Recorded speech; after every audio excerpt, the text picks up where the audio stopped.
I'll show you the quick and easy way how you can pay with virtual cards of Capital One on physical stores. Now, the way we're gonna get around this is that we're gonna add that virtual card to a payment app. Now, it doesn't matter which payment app you want to use, like Samsung Pay, Apple Pay, or Google Pay.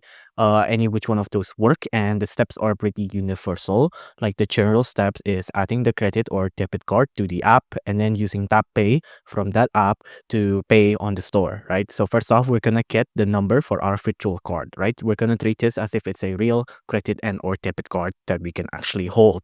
So get the details there, and then on this tutorial, I'm gonna show you how you can add the Samsung Pay app. But again, the steps are pretty universal. So first off, if you're using Samsung Pay, just click on Get Started when you first open the app, and then tap on the plus button here to add a credit or debit card, and then just tap on Add Debit or Credit Card again, right?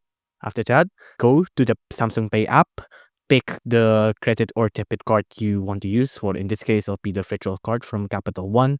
Enter in your PIN, and then just grab your phone and then tap the credit or debit card machine they have on the app to make the payment. And then that's it, you're done.